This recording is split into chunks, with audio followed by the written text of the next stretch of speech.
Jack is from the legendary famous band known as TSOL. Were you sober at the time, or? Not at the time. I was not. And I don't even know if you could call it an issue. I don't know if I really had an issue. I was like a binge drinker at that time. You see these, musicians just having a blast. What you think is a blast.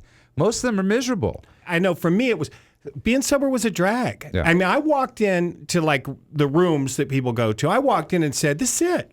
My life's over, man. This is where I ended up. Yeah. Everything I have done, records, traveling, has ended me up right here, sitting next to some dude that's got crap in his pants. This is bad news, man.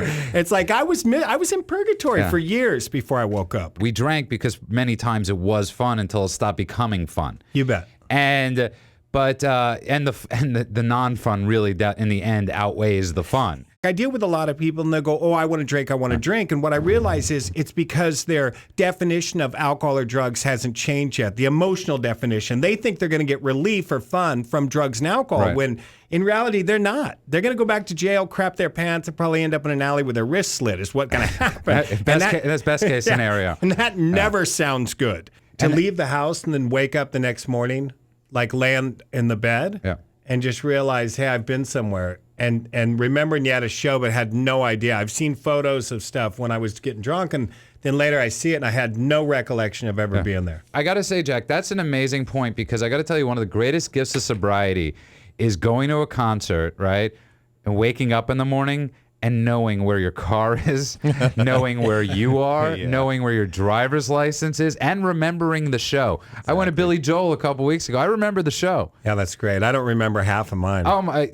That you performed it. Yeah, for me, a friend of mine, Paul, always says this. He drank the value out of booze. I mean, I drank the value out of it. Yeah. Remember where your car is.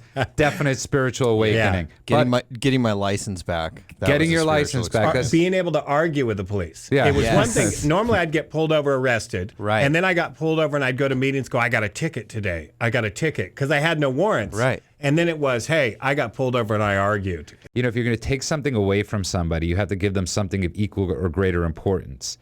And, we're talking about one of the things that when somebody gets sober, we have to give them something. Like for me, I felt worse. When I got sober, it was worse.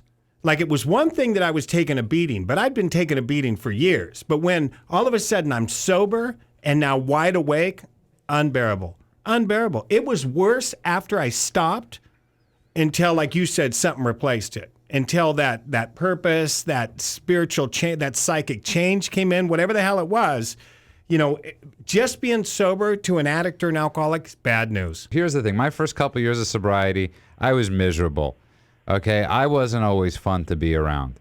But the thing was, I found people that were okay with me not being fun to always be around.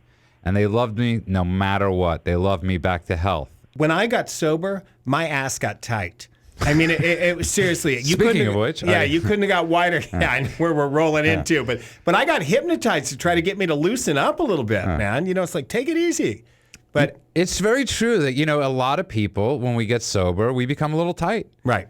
We go the total reverse way, and it's finding that balance. It's finding that middle ground. You have a new book coming out called Cold Blue, A Love Story. You've written a couple books. You're doing all these things that I consider fun. Right. You're living life. Yeah, and they're too much. Yeah. Almost too much. I mean, there's so much to do. It's like you said, when people say, hey, if you're boring, if you're bored, you're boring. It's like I have never ran out of stuff to do since I woke up being sober. I mean, movies and books and shows and go and play. There's not enough time in the day. It's really important that, people learn what fun is and finding your own fun. Because your and my fun might be totally different. I'm pretty sure it is in some ways. You have a fun life, Jack. But you've recently got married. Oh, I love it. You know what I mean? I got 5 kids. You have 5 5 kids. You have the almost Brady bunch. Well, we got Uncle Kevin too, so we got the bunch. As a sober person, when your daughter, you're 27. My daughter's still binge drinking. It hasn't stopped. They woke up around 1 o'clock today, and I heard her boyfriend go, "Yeah, I'm just trying to get it together after last night." Does it scare you? Yeah, a little bit, but I mean, what can you say? What do you say? I don't know. I don't come down on them. I like to be there for them if they need help. If they're going to get yelled at, hassled, and jumped on, then when they're loaded and struggling, They're not coming to you. They know where I come from. They've been to meetings with me. They've seen it.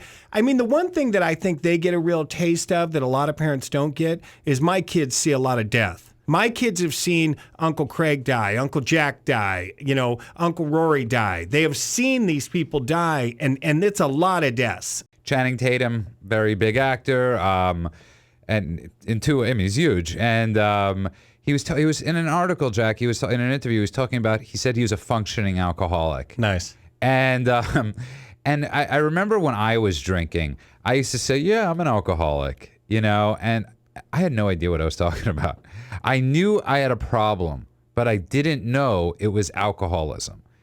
And I don't think people, because I hear people say that sometimes that they're drinking, they go, "Oh, I know I'm an alcoholic." No, you don't.